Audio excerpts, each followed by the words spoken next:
Selanjutnya ada penempatan materi dari Bapak Muhammad Said Hasibuan. Saya sapa terlebih dulu. Selamat sore Bapak Said. Selamat sore. Pak, gimana kabarnya hari ini Pak? Alhamdulillah sehat. Iya, baik. Hari ini kita akan membahas apa Pak? Ya, kita tentang apa? Jarimu harimaumu. Nah, ini mungkin lanjutan dari teman-teman sebelumnya untuk lebih kepada personalnya ya di dalam internalnya. Baik, waktunya 20 menit Pak. Izin nanti di 5 menit terakhir saya akan mengingatkan waktu untuk selesai. Insya Allah. Siap, silakan Bapak. Terima kasih, saya izin share screen. Tampil ya Mbak. Sudah Pak, sudah terlihat. Terima kasih. Etika berjejaring jarimu adalah harimaumu. Ini saya ambil topiknya melengkapi dari teman-teman sebelumnya pembicara. Ini lebih ke internal person ya dari dalam dirinya. Nanti akan saya kita bahas bareng-bareng di sini. Ini nama saya lengkap, kemudian nomor HP untuk silaturahmi, IG dan FB-nya saya sampaikan. Kemudian ini CV, sebentar. Oh, ada yang coret-coret. Oke, sebentar. Disable, oke, sip.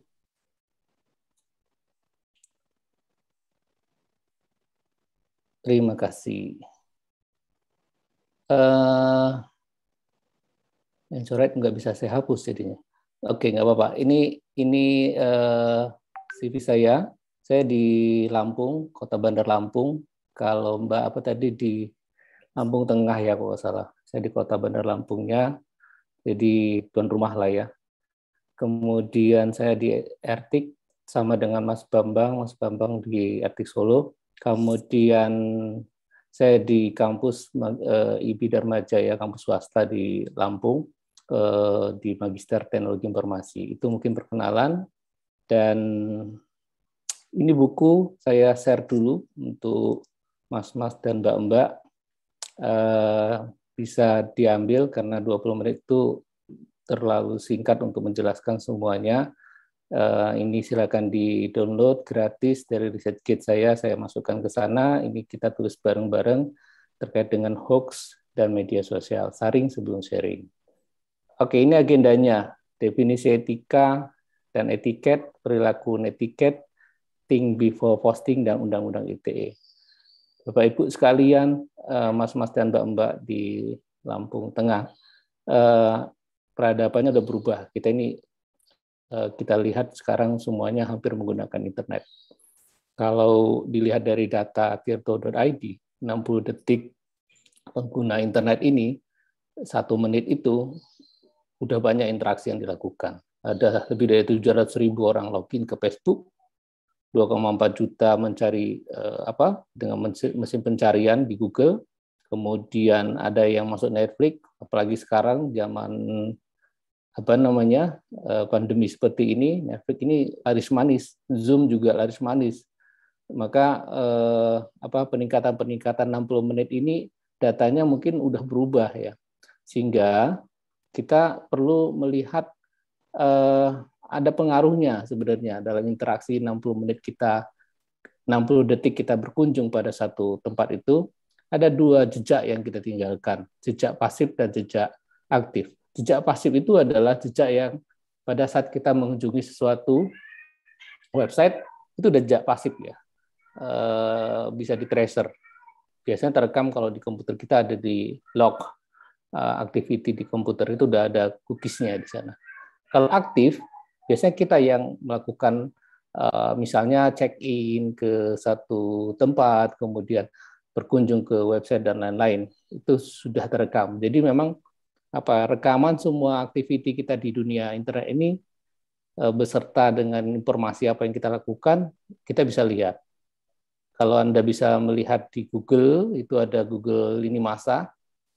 Kalau Anda menggunakan email Google dan kemudian check-in dengan Facebook ataupun IG satu tempat, kita akan lihat 2 tahun, 3 tahun, 4 tahun yang lalu kita kemana aja selama kita punya akun itu. Dan ini lebih dahsyat daripada laporan BIN ya, Badan Intelijen Negara, yang mengatakan mereka belum tentu mempunyai data ini. Sementara si Google ini memiliki data semua interaksinya, di mana dia berada.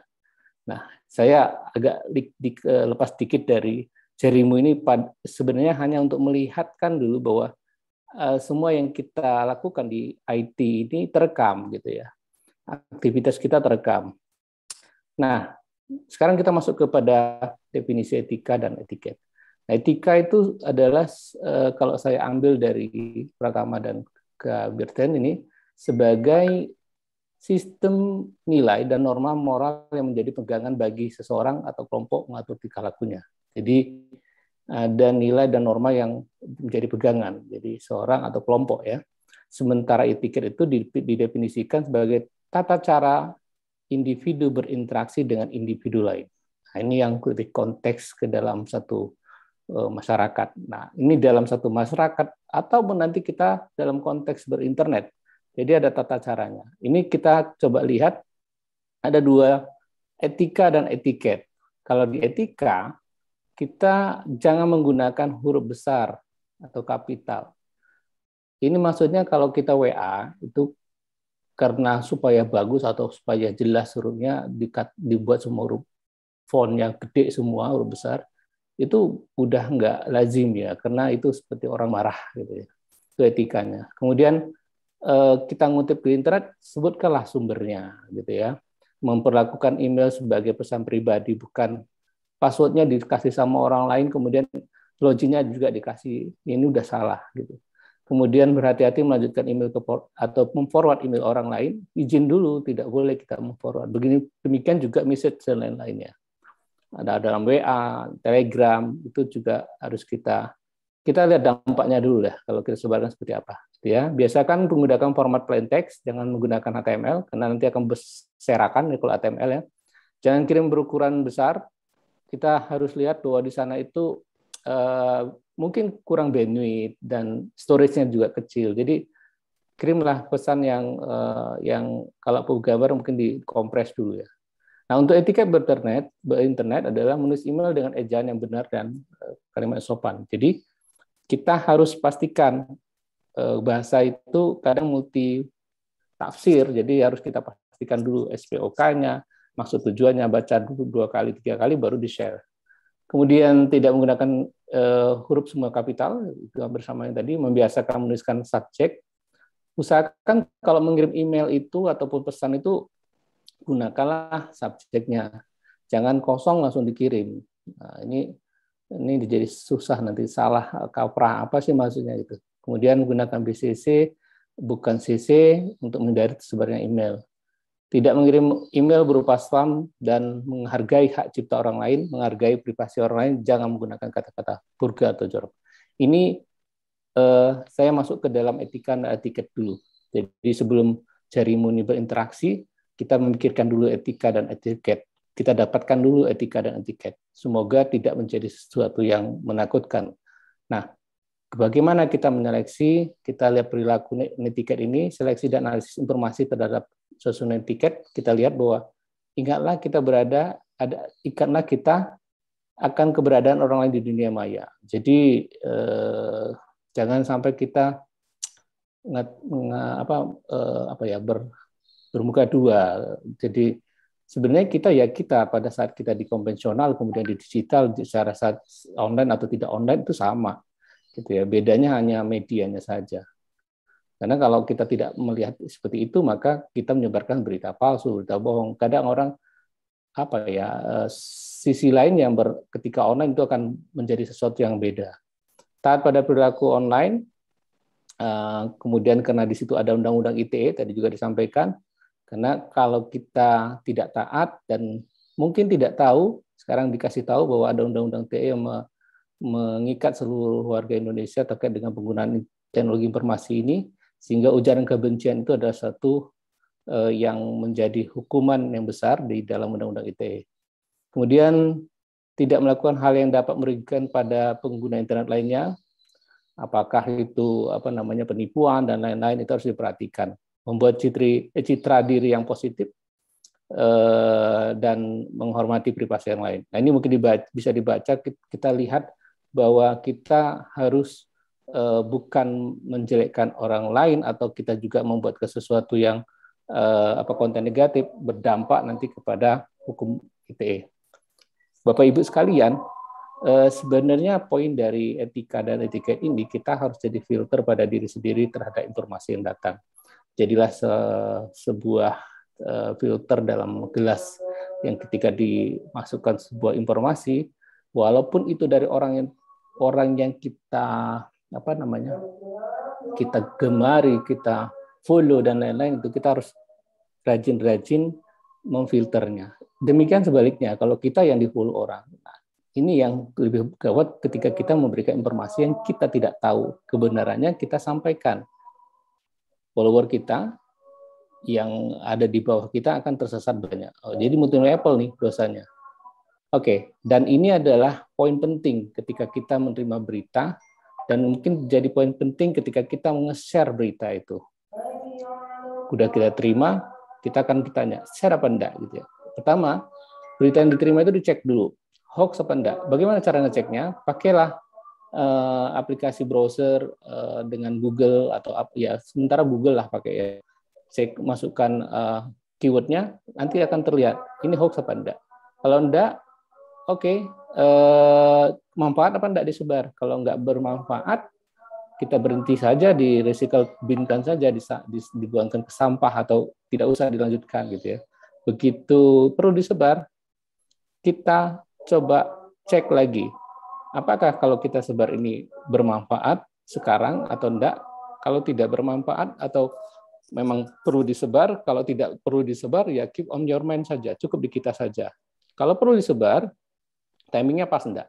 Kalau enggak, sudah berhenti dan kita lihat waktunya. Ini mungkin sebagai refleksi dari pemahaman kita supaya kita paham tentang bagaimana kita mendapatkan berita dan selanjutnya menyebarkan berita.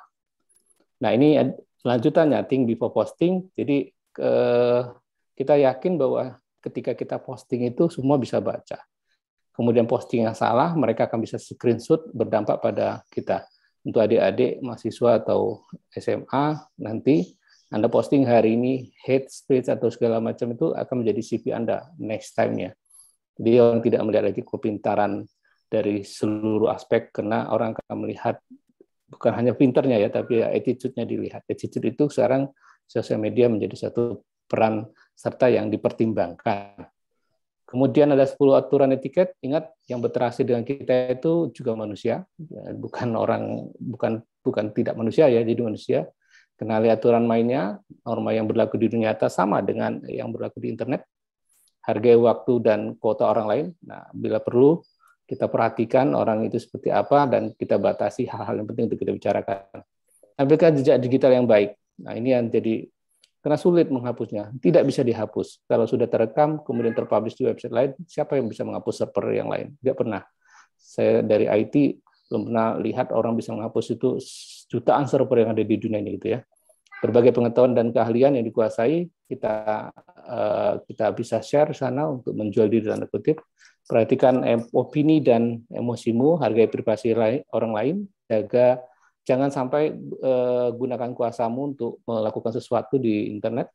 Jadilah orang yang pemaaf. Dan sedikit tentang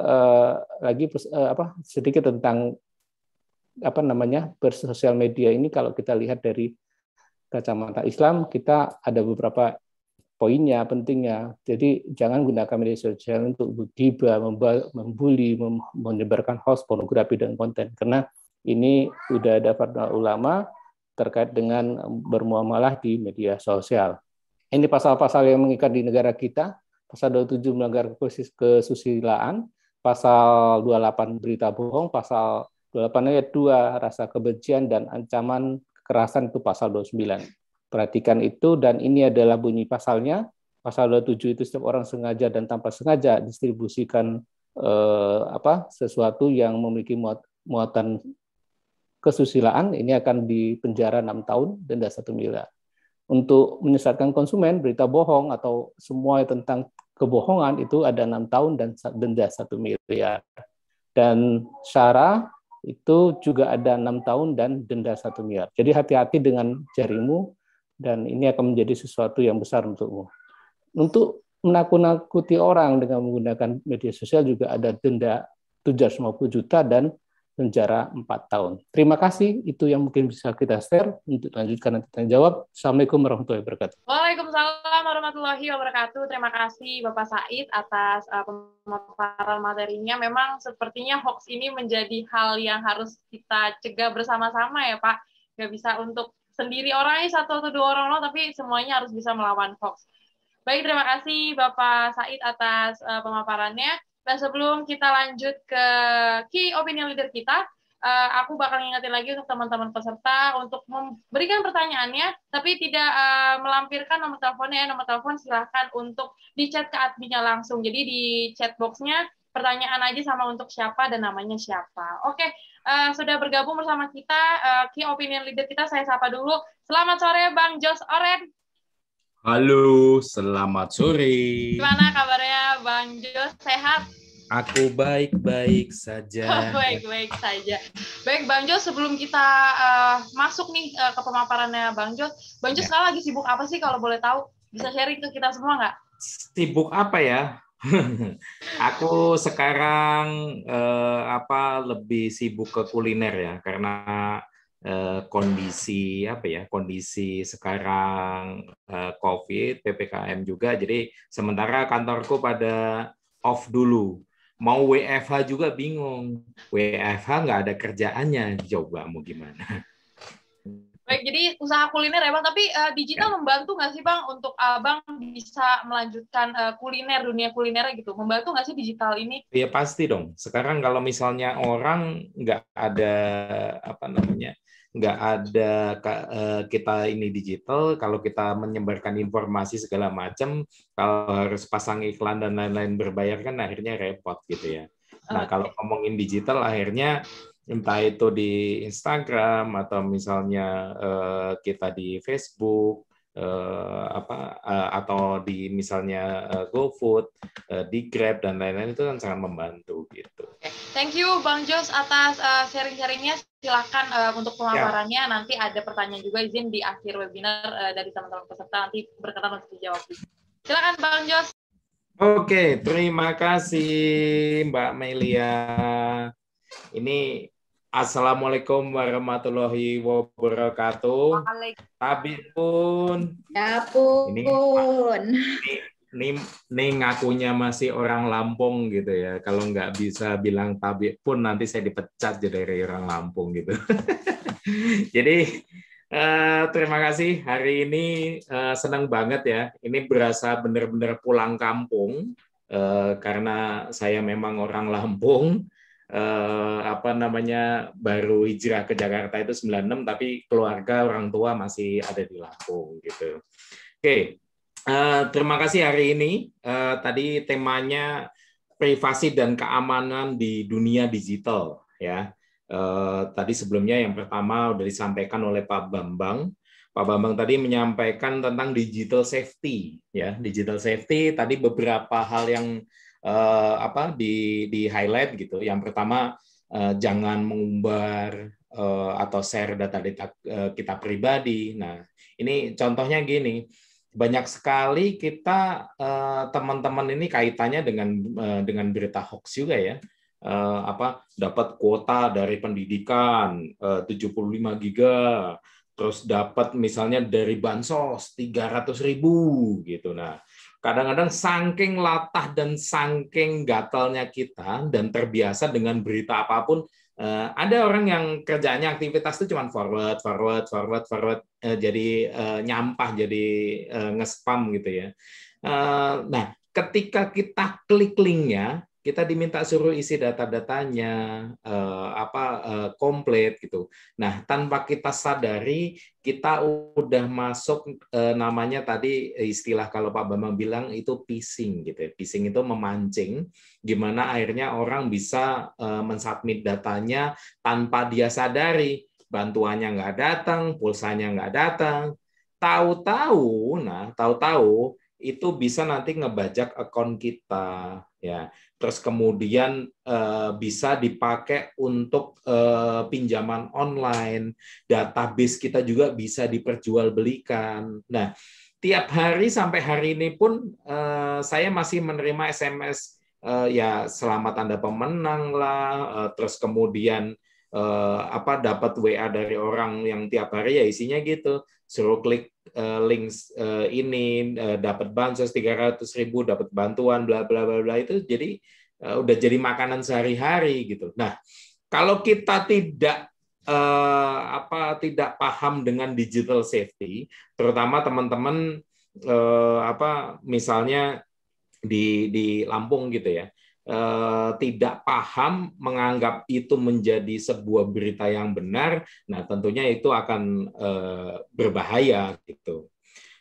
Terus tadi Bu Desi ini menyikapi cakap digital itu apa ya?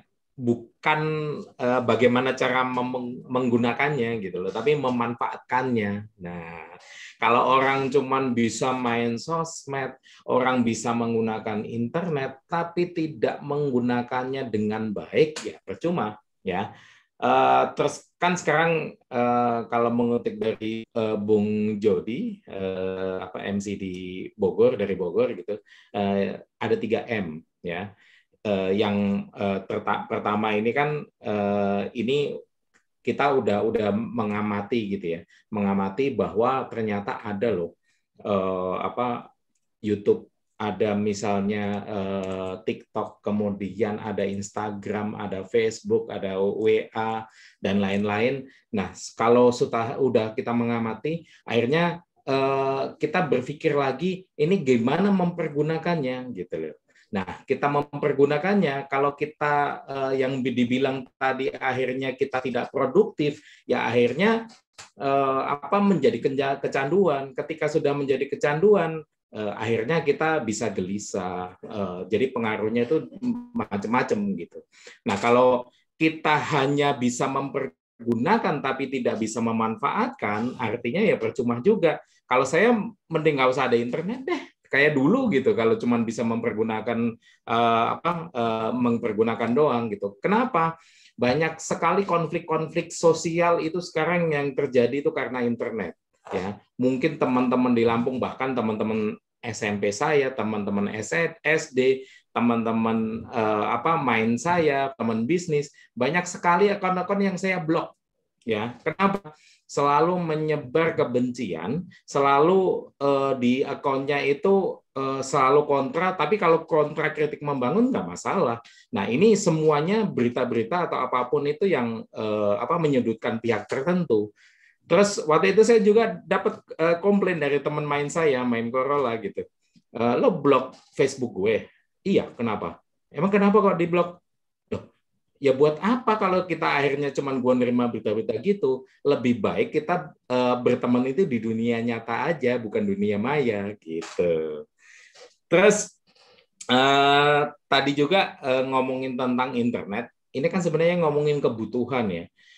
Karena kita butuh zaman sekarang, baik menyampaikan informasi, kemudian berbisnis, atau kita berjejaring, itu kita memang kebutuhan. Tapi kita harus tahu bahwa resiko-resikonya itu besar. Nah, tadi udah dicontohin kan gimana bahayanya. Kalau saya mengibaratkan kayak mata pisau gitu. Kalau ketajamannya ya buat motong daging, buat sayuran dan lain-lain itu berguna. Tapi itu bisa jahat membunuh diri kita sendiri. Banyak orang akhirnya ada di penjara itu gara-gara internet, ya. Kayak kemarin kasus belum lama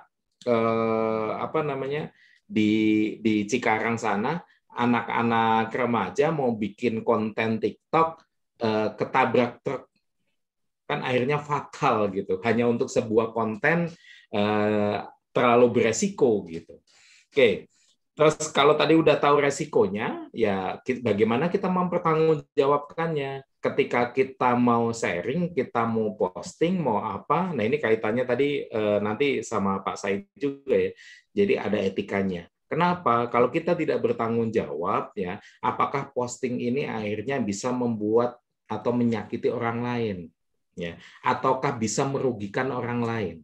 Kalau kita selalu yang dilihat apakah ini bermanfaat buat orang lain, saya yakin Anda tidak akan melakukannya. Jadi kita menjadi seorang pribadi yang bertanggung jawab, gitu ya. Oke, terus tadi dari Bu Asti, asalnya dari Lampung nih, Gunung Sugih ya Bu ya, dari pabrik ini ya Bu ya, Gunung Madu itu ya. Tapi tadi mau nge-add IG-nya aku takut Ratu Tebu. Waduh, serem banget. Kalau Ratu Lebah saya mau. Bercanda Ibu ya. Oke, tadi ini bahasa termasuk mungkin baru ya di telinga saya. Jadi kosakatanya bukan baru, tapi ini baru terdengar dan saya baru hari ini. Infodemik. Waduh, ada ya istilah infodemik. Nah, tadi dijelaskan, saya menyimak infodemik, tadi menyoroti infodemik dampaknya ke sekarang, ke COVID gitu. Nah, itu banyak sekali sekarang itu terjadi disinformasi gitu. Jadi informasi yang simpang siur, terus kemudian tadi Bu Asti juga bilang kalau gelombang informasi ini secara berlebihan, ya, kalau secara berlebihan, ini masyarakat juga jadi bingung. Ini yang benar beritanya seperti apa sih? Pemerintah memberitakan ini, tapi banyak juga masyarakat yang menyebar hoax, menyebar informasi-informasi yang tidak valid. Akhirnya itu mereka masyarakat menjadi bingung sendiri. Nah sekarang ini kan apa ya? Kondisinya tuh masyarakat tuh udah capek, ya. Terus kemudian udah terganggu, bingung, bahkan stres gitu loh dengan kondisi yang ada. Apalagi sekarang tiap hari kita harus mendengar ambulan dan ada teman, hampir setiap hari itu saya mendengar berita teman saya meninggal. Artinya apa? Ini memang ada, memang sebuah pandemi yang luar biasa, tapi ada kelompok-kelompok tertentu yang mempergunakan ini tuh untuk membuat gaduh, untuk akhirnya memperlemah pemerintah supaya tidak percaya gitu. Nah tadi Bang Said lebih menyoroti ketika kita bagaimana etika berjejaring gitu ya. Dalam etika berjejaring, yang pertama tadi yang ditegaskan, ini semua dari narsum sebenarnya agak relate ya, bahwa internet itu, jejak digital itu sifatnya permanen ya. Permanen itu apa yang Anda posting hari ini ya, walaupun Anda sudah hapus, bisa jadi ada orang yang sudah mengcapture-nya atau orang yang sudah melihatnya kemudian disebarkan lagi, itu tuh sifatnya permanen. Nah, artinya ini tuh nggak main-main gitu. Jadi kita harus bijak dalam menyikapi di dunia digital ini. Nah, tadi kayak dalam kita kirim surat dan lain-lain itu ada etikanya. Ada etikanya. Tadi contohnya etikanya kalau penggunaan huruf jangan capital semua gitu. Sebenarnya ini biasa, tapi ketika orang yang membaca, orang yang boleh dibilang berpendidikan gitu, melihatnya oh ini orang marah gitu ya. Ini orang marah. Jadi melihatnya seperti itu. Nah, makanya kita harus hati-hati. Terus kemudian tadi ada misalnya ejaan itu yang benar, terus yang sopan juga. Jangan kita dalam bahasa surat, walaupun itu lewat email ya, bahasanya udah kayak alay gitu ya, huruf A-nya pakai angka 4 gitu. Jadi itu tuh harus benar-benar jadi pedoman kita. Terus kemudian tadi ketika etika itu akhirnya itu menjadi filter buat kita. Akhirnya kita tahu bahwa ini tuh baik, ini tuh tidak baik, seharusnya seperti ini gitu. Nah, tadi masih sama, Bang Said masih menyoroti juga bahwa disaring dulu sebelum di-sharing. Terus karena masih ada kita ke Indonesia, orang Indonesia masih ada norma-normanya, terus kemudian selain itu ya hargai privasi orang gitu ya. Kita harus hargai privasi orang dalam kita bersosial media gitu. Oke, ini saya mudah-mudahan masih ada waktu, sedikit mau sharing. Masih ada waktu ya, Kak? Oke. Ini saya mau memperkenalkan, jadi saya mengibaratkan hidup saya itu drama gitu ya. Drama banget gitu. Jadi sinetron tersanjung aja kayaknya kalah gitu ya. Kalau yang lahir tahun sebelum 80 tahun ini sinetron tersanjung. Jadi hidup saya itu drama. Nah, saya tinggal memilih. Saya itu mau menjadi siapa sih? Mau jadi penonton, mau jadi sutradaranya, atau saya hanya pemain? Pemain aja. Jadi artinya gini, selama ini kita menyikapi di dunia digital ini, apakah kita baru menjadi seorang penonton aja yang bisanya jadi masih bersifatnya ya pemakai tadi gitu loh. Ini jangan dibilang saya masih saudaraan karena kita sebenarnya beda, cuma teman doang sama Babi Sabita. Ini saya meluncurkan buku perjalanan hidup saya, M. Jongos.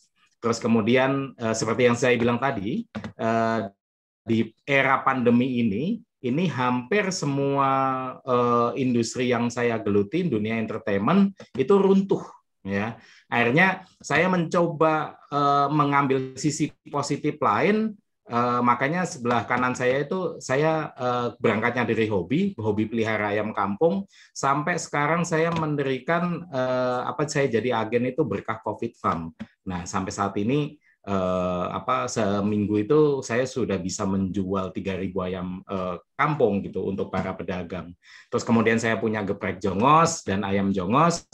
Ternyata saya coba mau intinya hidup kita tuh nggak akan berakhir, selalu ada celah ya, dan media sosial baik YouTube, Facebook dan lain-lain itu kita gunakan sebagai sarana informasi dan promosi.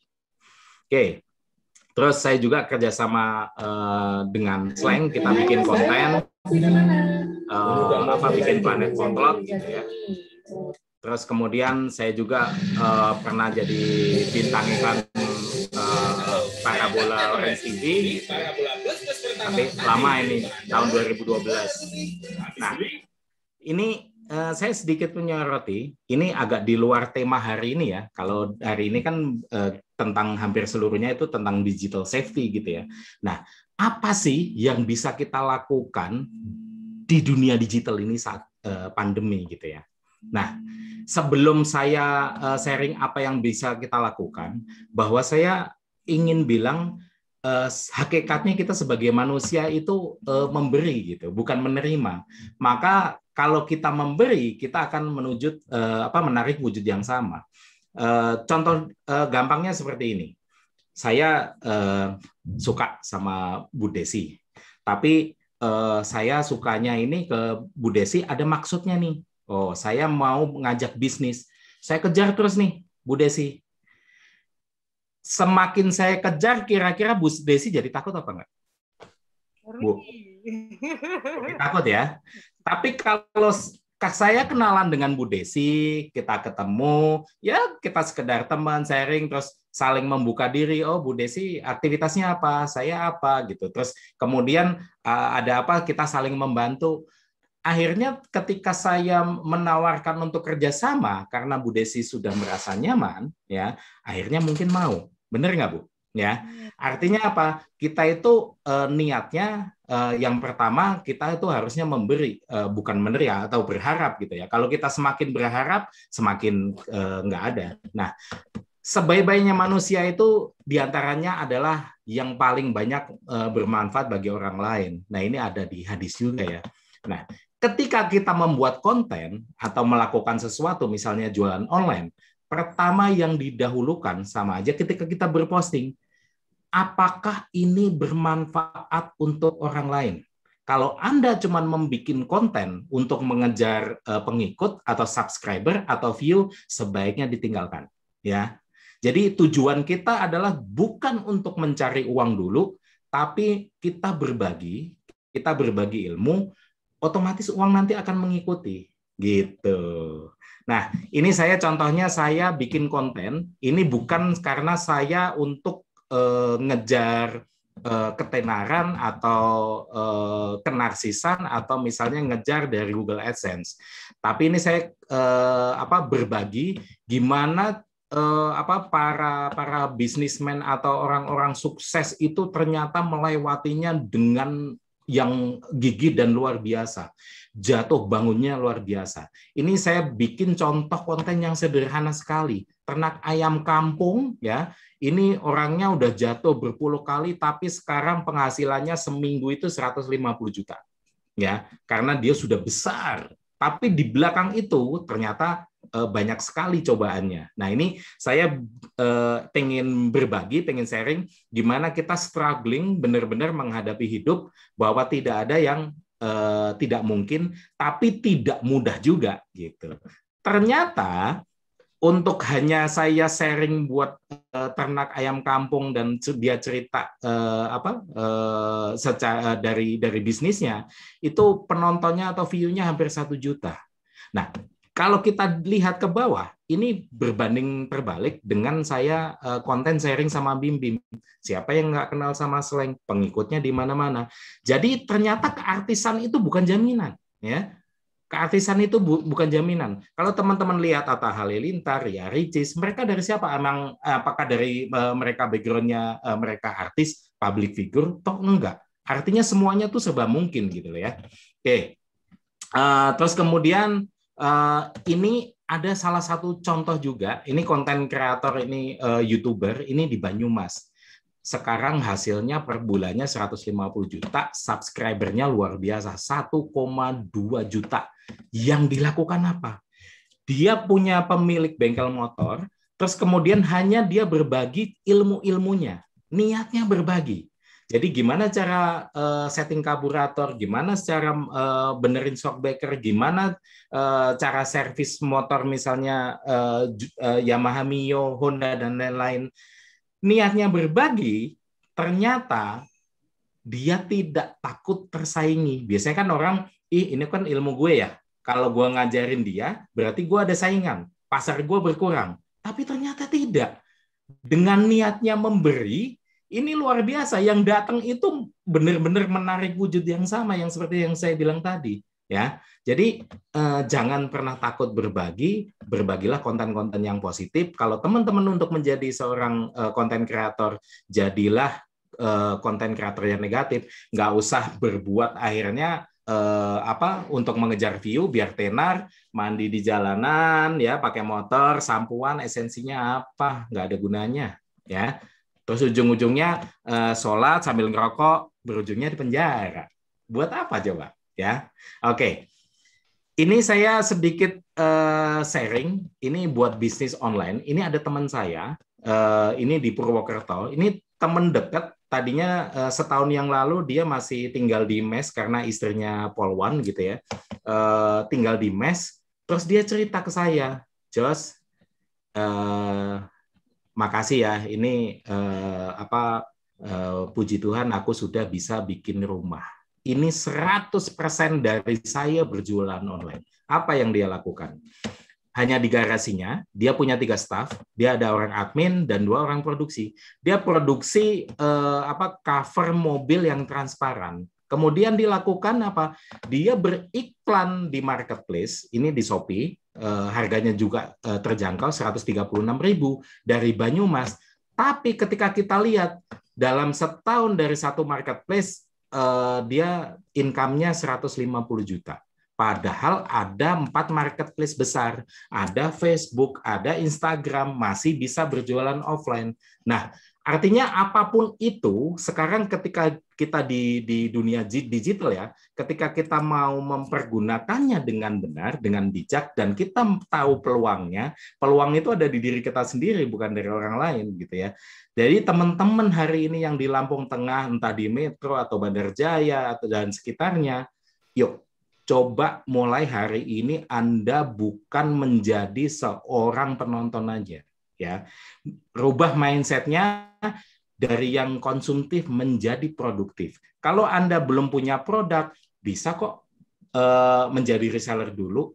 Atau sekarang banyak di daerah-daerah UKM-UKM atau ada kelompok wanita yang mungkin mereka membuat sesuatu tapi tidak tahu cara pemasarannya. Anda bisa ngambil peran, ambil bagian di situ, bantu untuk pemasarannya biar bisa menjangkau di seluruh Indonesia. Oke, terima kasih Bang Jos. Kebetulan waktunya sudah habis nih Bang. Ya. Sharing ilmunya semuanya bermanfaat banget. Pastinya bakal kita coba untuk ini ya Bang ya, terapin. Kalau misalnya nggak bisa, nanti kita coba pelan-pelan untuk ilmu-ilmu yang udah Bang Jos berikan. Baik, kita langsung aja masuk ke sesi Q&A. Ini ada pertanyaan dari teman-teman peserta untuk Bapak narasumber pertama, Bapak Bambang. Saya sapa terlebih dahulu. Selamat sore, Pak. Ya, sore. Bapak izin, ini ada yang bertanya atas nama Ignatius Widio. Pertanyaannya untuk Bapak Bambang, izin bertanya Pak, terkait pinjaman online ini, gimana sih Pak mengatasi bila sudah terlanjur kasih data dan baru 1 minggu yang lalu teman saya kena dari pinjaman 1 jutaan bengkak jadi bengkak puluhan juta. Dari daftar aplikasi pinjol 1 bisa jadi 9 aplikasi pinjol. Waduh. Cukup jelas Pak pertanyaannya, apa perlu diulang? Cukup. Ya. Baik, silakan Bapak Bambang. Mungkin harus diklarifikasi dulu, pinjol yang dipinjami ini legal atau tidak, terdaftar di OJK atau tidak. Kalau seandainya terdaftar, ya kayaknya sih nggak akan sebegitu parahnya. Tetapi kalau seandainya ilegal, maka dilaporkan polisi tidak apa-apa. Karena mereka tidak akan punya kekuatan hukum untuk menuntut kita. Dan mereka yang bisa dilakukan hanya memaki-maki kita dan memancing kemarahan kita. Datang ke kita aja juga enggak. Jadi sekali lagi dilihat dulu ini apakah legal atau tidak. Saya begitu. Oke, baik, terima kasih Bapak Bambang atas jawabannya. Semoga terjawab ya ini dari Mas Ignatius. Jadi boleh langsung dilaporkan aja ke pihak yang berwajib ya Pak. Tidak perlu harus menunggu sampai gimana dulu ya Pak. Kalau seandainya kuping kita tebel, dia memaki-maki kita juga nggak apa-apa, dibiarin aja. Sekali lagi, kayaknya mereka nggak akan datang ke tempat kita, asalkan mereka ilegal loh ya. Tetapi kalau legal, kita kayaknya sih akan dituntut lebih lanjut. Tetapi sekali lagi, kalau legal tidak akan bunganya sampai bengkak sebegitu jauhnya.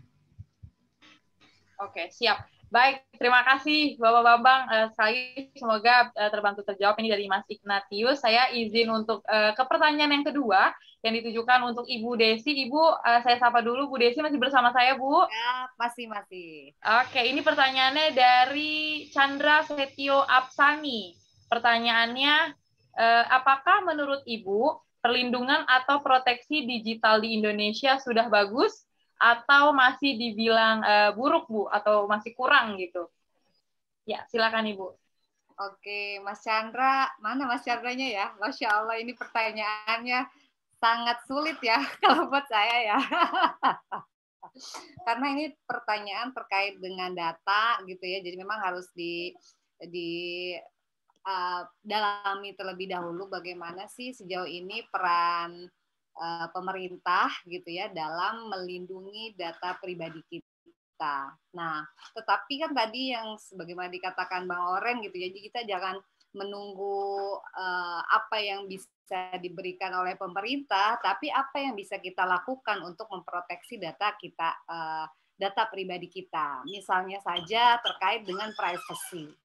Berarti kita harus tahu apa sih yang termasuk data pribadi gitu misalnya, ya. Itu jangan kita memberikan ke orang-orang yang tidak kita percayai. Karena apa? Karena tanggung jawabnya bukan hanya di kita, tapi di orang yang kita percayai juga bisa tidak dipegang gitu ya, memegang bahwa ini data pribadi dan dipergunakan untuk keperluan tertentu, jangan untuk disebarluaskan gitu. Jadi memang itu ada kesepakatan antara kita dengan orang yang diberikan data oleh kita. Seperti itu. Itu terkait dengan bagaimana kita pribadi menjaga privacy. Kalau di media sosial ya nggak usah lah share lokasi gitu. Misalnya ketika mengupload sesuatu gitu di medsos, terus memberikan lokasinya di mana sehingga bisa di tracing gitu loh. Ya, jadi karena itu masuk juga kategori kan data pribadi. Lagi di pekerjaan misalnya gitu kan, di tag kerjaannya di mana sehingga membuat orang mudah untuk menelusuri jejak kita gitu. Itu juga sangat berbahaya ya untuk kita kalau semua aktivitas kita itu di-upload ke media sosial. Seperti itu. Kalau terkait dengan keamanan pribadi, nah nanti bisa alhamdulillah kan dengan adanya internet sebenarnya kita bisa dimudahkan oleh Mbah Google gitu ya, bagaimana mengaktifkan fitur keamanan di laptop kita, firewall-nya kita aktifkan, itu ya di security itu ada. Pastikan itu on, malware, firewall gitu ya. Oke, terima kasih. Sementara itu jawaban yang bisa saya berikan, mudah-mudahan tidak puas sehingga nanti bisa mencari lebih banyak di internet ya untuk data yang lebih validnya. Oke, terima kasih Ibu atas jawabannya. Semoga terbantu terjawab ya nih Bapak Chandra. Karena memang harus dari kita dulu ya Bu ya untuk perihal perlindungan yang bisa kita lakukan, kita dulu maksimalin ya Bu ya dari kitanya.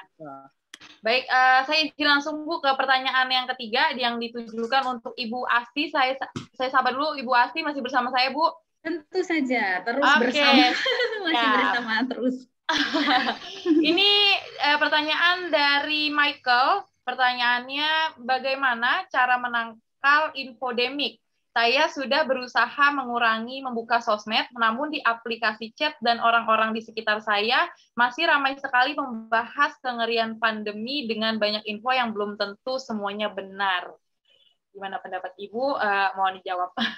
Ya, baik. Terima kasih Mas Michael. Mas Michaelnya masih ada ya? Jadi memang seperti yang tadi juga saya sampaikan, kita sendiri juga membatasi diri untuk hal-hal yang seperti itu. Akhir-akhir ini saya sendiri juga merasa banyak sekali yang di-share ya oleh teman-teman kita sendiri gitu ya, melalui chat maupun melalui status-status WhatsApp gitu ya. Jadi memang kita sendiri juga membatasi, melimitasi, kalau bahasa saya itu saya bilangnya diet informasi. Tidak semuanya harus kita dengarkan gitu kan. Kita memilih hanya memang dari informasi yang sebenarnya kredibel. Kalau secara ajaran agama misalnya itu bahkan sudah diajarkan hanya percayakan kepada ahlinya. Contoh kalau kita mau dengar tentang pandemi, tentang bagaimana tips-tips kesehatan di pandemi, ya maka kita dengarnya dari yang dokter gitu ya, kurang lebihnya seperti itu. Jadi kemudian yang selanjutnya tadi kita juga merefer kepada situs-situs yang memang terpercaya dan kredibel, covid19.go.id ya, Ibu Desi ya, benar ya tadi ya? Betul. Ya, COVID-19.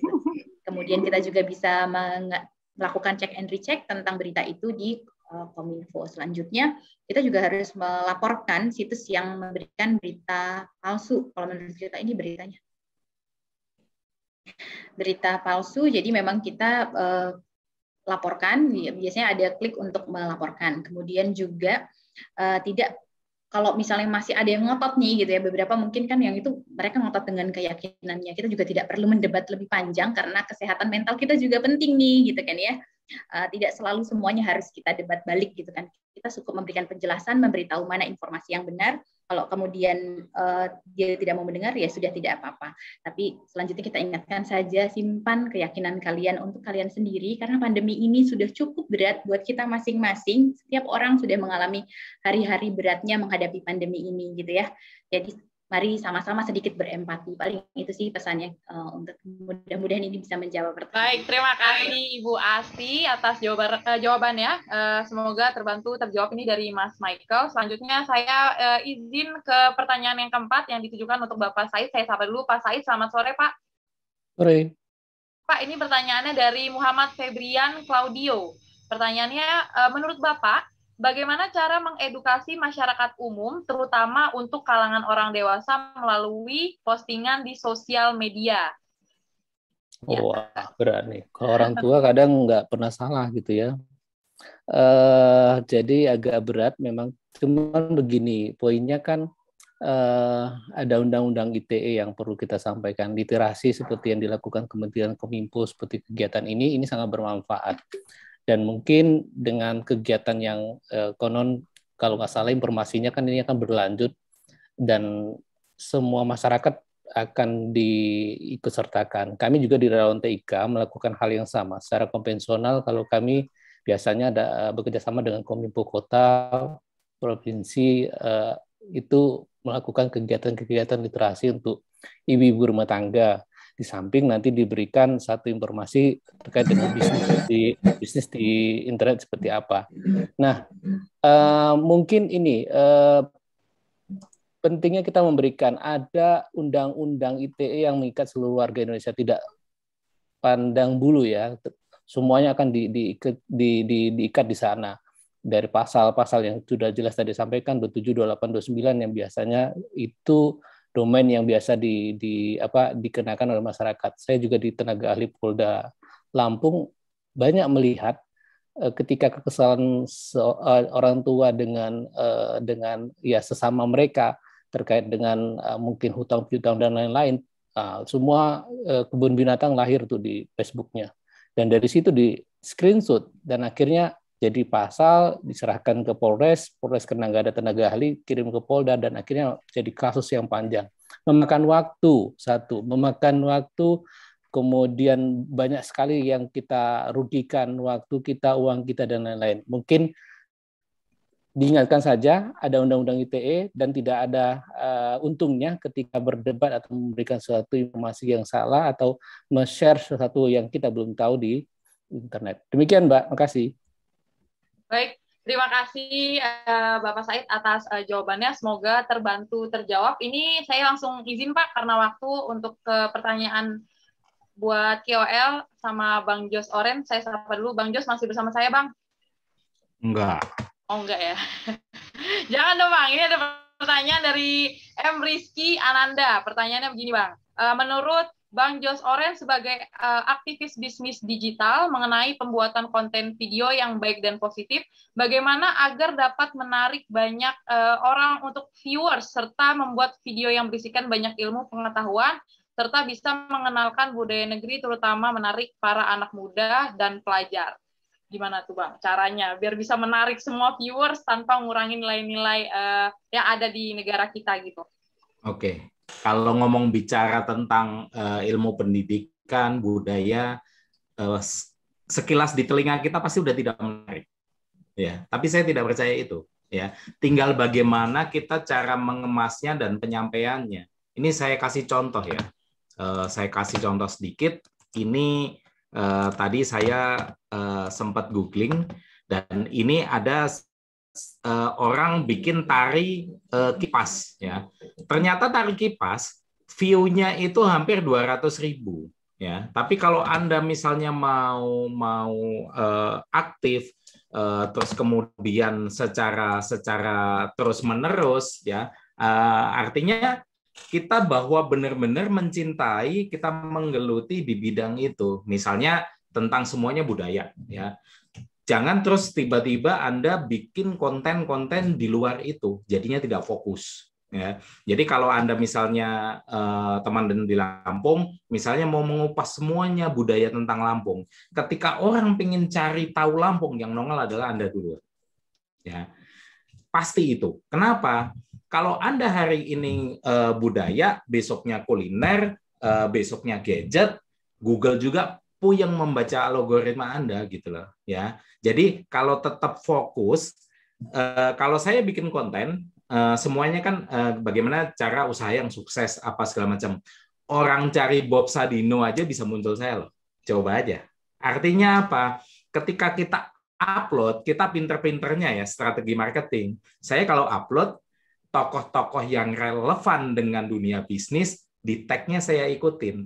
Ya, jadi ketika keyword orang nyari keyword itu tuh penting, ya. Terlepas dari akhirnya kita judulnya clickbait atau menarik apa tidak itu adalah nomor 2. Tapi ketika keyword yang pertama usaha paling gampang, usaha murah, usaha mudah, atau misalnya kisah pengusaha sukses, coba tes di YouTube muncul nggak punya saya. Nah, artinya gini. Kalau teman-teman fokus, nggak usah bingung, kira-kira apa ya kontennya, keseharian aja. Yang teman-teman memang geluti, yang teman-teman hobinya di situ, mungkin sesederhananya misalnya dari Bu Asti tadi ya, gimana sih cara nanam tebu, mengolah tebu menjadi gula itu seperti apa? Kalau kita olah mungkin secara konten biasa aja ya B gitu ya. Tapi kalau misalnya dari pembawaan kita, entah itu lucu, entah itu bagus, apapun itu menjadi value yang lain. Itu. Oke, terima kasih Bang Jos Oren atas informasinya, sharing-sharingnya nih kayaknya emang cocok banget Bang Jos. Keren banget sih jawabannya. Semoga terbantu terjawab. Terima kasih Q&A-nya saya tutup karena memang keterbatasan waktu tidak semua bisa dijawab ya sama narasumber, tapi saya juga mau langsung aja nih nyebutin pemenang e-voucher sebanyak 10 orang sebesar Rp100.000, mohon disimak baik-baik. Yang pertama ada selamat kepada Ignatius Widio, yang kedua ada Resia Lerian, yang ketiga ada Chandra Setio Apsani, yang keempat ada M. Rizky Ananda, yang kelima ada Michael, yang keenam ada Emma Isnawati, yang ketujuh ada Febrian Claudio, yang kedelapan ada Andika Harsa, yang kesembilan ada Isro, yang 10 ada Ririn Riantina. Oke, selamat kepada para pemenang yang mendapatkan e-voucher sebesar Rp100.000. Lumayan banget kan, dapat ilmu, dapat sharing-sharing juga, dapat e-voucher juga. Oke, karena hari ini semuanya sudah selesai, sudah dapat pemaparan juga dari narasumber dan KOL kita. Aku juga nggak lupa ingetin teman-teman untuk bisa follow akun Instagramnya dan Facebook dari @siberkreasi, dan juga jangan lupa untuk subscribe akun YouTube channelnya Siberkreasi karena banyak banget informasi terbaru dan pastinya bermanfaat untuk kita semua.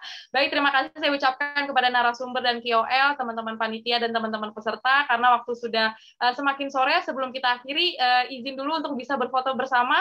Saya perkenankan untuk semua peserta dan KOL, narasumber juga menyalakan kameranya. Berkenan untuk menyalakan kameranya semuanya teman-teman peserta. Oke, dicek dulu nih, masih belum ada yang nyala. Oke, udah ada 1, 2, 3. Oh, ternyata lagi ada yang di luar juga. Masih belum semuanya nih, belum setengahnya, belum ada nih. Ayo Bapak Ibu, teman-teman peserta silakan menyalakan kameranya. Iya, yang ganteng, yang cantik harus kelihatan nih, biar fotonya rame banget. Oke, boleh dirapin dulu rambutnya, bajunya, senyumnya, kameranya. Aduh, ini dia Bapak Ibu narasumber nih, teman-teman peserta kita yang tadinya dimatiin kamera, tapi pastinya antusias banget nih dengerinnya. Oke, sudah agak banyak, langsung aja kita hitung ya. Oke. Foto bersamanya kita senyum dulu. Aku hitung, teman-teman panitia mohon standby untuk di capture ya. 1, 2, 3, semuanya senyum.